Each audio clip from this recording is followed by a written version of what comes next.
Welcome back to the TYSK Report, everybody. It's great to be here. And of course, I don't want to waste your time. So let's get to this tech news. Nike's Air Max 1000 are almost entirely 3D printed. Nike's new Air Max 1000 are the company's first shoes manufactured almost entirely using 3D printing. Debuting at ComplexCon this past weekend in Las Vegas, Nike collaborated with Zellerfeld, a company that already has expertise in 3D printing shoes, to create the Air Max 1000, but they're not currently available to the general public. By mixing layers with varying densities and textures, the outsole on the bottom of the Air Max 1000 remains firm and supportive, while the upper parts of the shoe are more flexible and comfortable, allowing them to be slipped on and off without the need for laces. The use of 3D printing also allowed Nike to realize the Air Max 1000's unique contoured design, which the company says would have been impossible using traditional shoe manufacturing techniques. As an innovator, what's most exciting to me about the Air Max 1000 are the new solutions we can achieve with the next level manufacturing, says John Hoke, Nike's Chief Innovation Officer. Nike hasn't revealed plans for a wider general release of the Air Max 1000, nor has it revealed what the pricing might be, but the 3D printed shoes now available on Zellerfeld's website range in price from $159 for a sandal design to almost $400 for a high top. So if you're not familiar, 3D printing has been utilized in industries such as aerospace, automotive, robotics, jewelry, medical. So this tech has had a nice amount of use cases. Now, when it comes to Nike, Nike has been a shoe leader for a very long time, but recently there have been different companies who have been taking away some of their customers, and the customers are liking the other shoe brands that they're finding. So I think this is a way for Nike to not only continue to find a way to innovate, but bring those customers back to them as their number one option. But one thing about this article is the importance of utilizing technology in some form or fashion to help your company or your brand expand. From my perspective, it's always important to be immersed within the innovation, because if you aren't, then you're idle, and if you're idle, you can become irrelevant. So I like that Nike is doing this, and those shoes did look pretty interesting. If they start to produce them in mass, I might need to get me a pair simply because they're 3D printed, and having a shoe that was strictly made from that type of technology would be a great purchase for me. Let's move on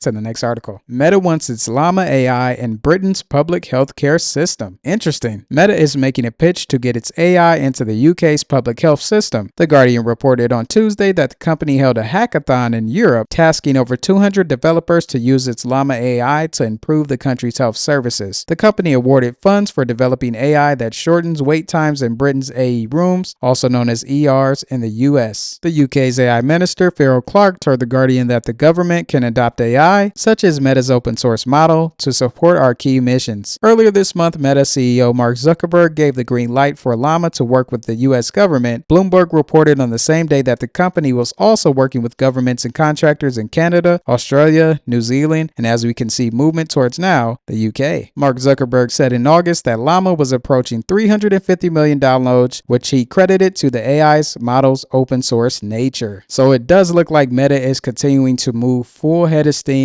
and continuing to find ways to have their technology utilized. Now, if all these governments and contractors in all these different countries start to utilize Meta's AI model, this could really be big for Meta. For some reason, I could see that all the data and information they collect could be utilized to be implemented into their Meta Quest headsets, their Ray-Ban Meta glasses, and also their up-and-coming Meta Orion augmented reality glasses to create different experiences and enhance the products even more. Because of all this news that's happening with Meta within the past couple of months, I think they're going to be talked about for the years to come, and they're going to find themselves in a world full of innovation where people are going to be utilizing their products day in and day out. So it's going to be interesting to see what happens next with Meta. And of course, this company has Mark Zuckerberg, so with him, there's definitely no stopping the potential of what all their products could become. Let's move on to the next article. Self-driving technology expands in California. Self-driving startup Neural has confirmed a significant expansion in deployment of its autonomous driving technology. The move comes several months after the company announced it would start licensing its AI-enabled Neural Driver to automakers and mobility providers. Neural Driver is an autonomous driving product powered by NVIDIA's DriveThor chip and ARM's Neoverse CPU that blends automotive-grade hardware with self-driving software that can be tailored to a variety of use cases. The newly announced expansion relates to its L4 capabilities and covers Mountain View in Palo Alto, California, where there would be an 83% increase in deployment area in linear miles, and Houston, Texas, where there would be a 70% increase. Neuro's newly extended domains are complemented by additional functionality. The company said vehicles fitted with the Neuro driver could operate on multi-lane roads at speeds up to 35 miles per hour and are better equipped to deal with complex scenarios such as reacting to emergency vehicles, navigating construction zones, and responding to school buses. So that's just some of the latest news within this self-driving space. More companies are implementing this technology not only for the ride-hailing sector but also to transport goods and then transport people. We have different companies who are on campuses, who are also on fixed routes and all of these different things. So this technology in 2025 is definitely going to expand based on all the news that I've been talking about over the past month. So I can only imagine what's going to happen next in the new year. Also, when it comes to all this self-driving technology, I am always curious to see how it's going to impact the roads and people who have never seen it before who now have to drive around these things. So as always, it's going to be interesting to see what happens next. I will also make sure to keep you updated if any other information arises. In the next article, Tesla's first 500 kilowatt V4 superchargers are coming next year. Tesla will launch fully realized V4 supercharger stations that support up to 500 kilowatts charging for EVs and 1.2 megawatts for Tesla's commercial semi-trucks next year. Sites with new V4 cabinets are going into permitting now. When they open next year, they'll connect the charging stalls EVs plug into with upgraded electronics that support faster charging on Cybertruck and other manufacturers' EVs. The updated V4 stalls include new physical payment terminals, longer cords that can reach the charge ports of other manufacturers' EVs without causing the vehicles to block additional spots, and CCS connectors so you don't have to bring your own adapter. According to Tesla, V4 cabinets can deploy faster and power up to 8 stalls each. It'll especially be helpful to owners of certain EVs from Porsche, Hyundai, Kia, and more who currently get slower charging speeds on V3 superchargers due to their lack of higher voltage charging. So it looks like Tesla is making those superchargers even better, giving people more access to faster charging. So the infrastructure is continuing to expand and even more EVs are going to be able to utilize these superchargers. So this could definitely cut down on people's ability to say that they have nowhere to charge their vehicle, which is probably true. But with something like this, I think it's going to grow even more because it's Tesla. And when it comes to Elon, you definitely don't want to bet against him because he always finds a way to prove people wrong. So I like that the V4s are going to be around and we can start to see more of these pop up in other places across the US. Let's move on to the next article. AI generated shows could replace lost DVD revenue, Ben Affleck says. Last week, actor and director Ben Affleck shared his views on AI's role in filmmaking. He argued that AI models will transform visual effects but won't replace creative filmmaking anytime soon. Affleck spoke of current AI models' abilities as imitators and conceptual translators and mimics that are typically better at translating one style into another instead of originating deeply creative material. Affleck sees AI models as craftsmen rather than artists. He explained that while AI can learn through imitation, like a craftsman studying furniture making techniques, it lacks the creative judgment that defines artistry. Craftsman is knowing how to work, art is knowing when to stop, he said. Affleck thinks the AI technology could create a new source of revenue for studios, potentially replacing lost DVD sales that he says once provided a large chunk of industry revenue but dropped dramatically over the past decade due to the rise of streaming video services. So I like this information coming from Ben Affleck because he has been in this industry for a while, so he could definitely see how AI could impact filmmaking. But when it comes to the creativity, I am 50-50. On one hand, I do believe that us as humans will always have some type of connection to want to have art created by a person. But on the other side, from my perspective, because AI technology continues to grow and gets better, I could definitely see it finding itself being creative and creating something that people would like. And my prediction is in a couple years, we could definitely see a show or a movie that was completely AI generated that people are going to fawn to and could be number one over the movies and TV shows that were created by people. So that's just something I could see later on down the road. Doesn't mean that it would be number one forever, but it could definitely hold a number one spot for a while. So even though he has been in the industry for a while, I hope he's not dismissing the type of impact that AI can have. Let's move on to the next article. Trump considers easing federal rules to accelerate self-driving car rollout. Very, very interesting. President-elect Donald Trump's incoming administration is said to be planning to ease federal regulations on self-driving cars. Trump's transition team is apparently already considering how to get more autonomous vehicles on the road. Although it is not entirely clear yet how mass adoption of AVs might be realized, it is being discussed in an act of Congress that could pave the way to achieve this. Bipartisan legislation is apparently being considered that would create federal rules. The National Highway Traffic Safety Administration currently allows automakers to deploy up to 2,500 AVs a year, but its suggested new legislation could raise the cap significantly. Previous attempts to do so in both the previous Trump administration and also under Joe Biden have come unstuck. Currently, many regulators' approvals are decided on a state-by-state basis, with attitudes differing across the U.S. Texas, for example, has become a hotbed for testing self-driving trucks. While federal intervention would not eliminate input from local government, the risk of losing highway infrastructure spending, for example, could influence opinion. So, talk about some news that is very, very impactful. Now, if it's coming from the White House of having more self-driving and autonomous vehicles on the road, from my perspective, it is starting to make a lot of sense why I've been seeing all this type of news from all these different companies pushing for more self-driving technology, pushing for more testing of self-driving technology, pushing to have it on fixed routes, pushing to have people utilize it. Even Waymo is expanding it out to more people to utilize in the cities that they've been testing in. So again, it's going to be very interesting to see what happens next. And with Trump coming into office in January, next year could be the year of technological expansion. And for some reason, with all this different news, I could definitely see that be the year and the catalyst to get things started, not only from self-driving cars, but we're talking about air taxis, virtual reality, and all that good stuff. So it's going to be an exciting time next year, and I will be here to keep you updated. Let's move on to the next article. Microsoft to launch new custom chips for data processing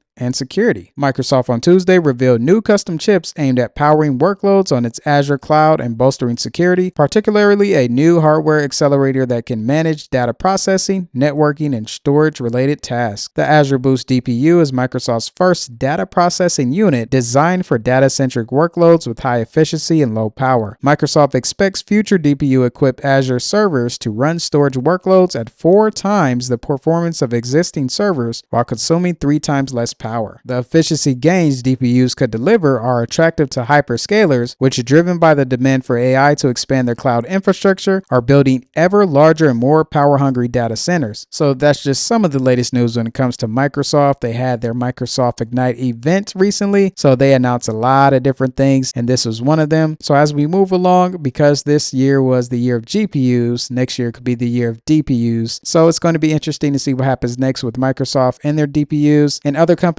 have DPUs as well, so that type of space could heat up. Let's move on to the next article. Honda has a plan to build solid-state batteries for EVs. Honda set up a demonstration facility in Japan to show off its plans to mass-produce solid-state batteries at lower costs, which could be crucial to unlocking higher range, longer-lasting electric vehicles for the future. Several companies are actively pursuing solid-state batteries, including Volkswagen-backed QuantumScape, Nissan, and Factorial, which is testing semi-solid-state batteries that fit Dodge Chargers. Honda is ready in its solid-state tech for mass production in the second half of the 2020s. The company's CEO, Toshihiro Mibe, has alluded that solid-state batteries will also be the key to unlocking cheaper EVs. As always, it's always important to stay up to date on what's happening in the world of technology. I definitely don't want you to miss out on any type of information that could have some type of impact on your life. So in order to stay informed, like the video, subscribe, and then check out these 2 videos right here where I give you more insight on the tech space and the changes that are continuing to occur.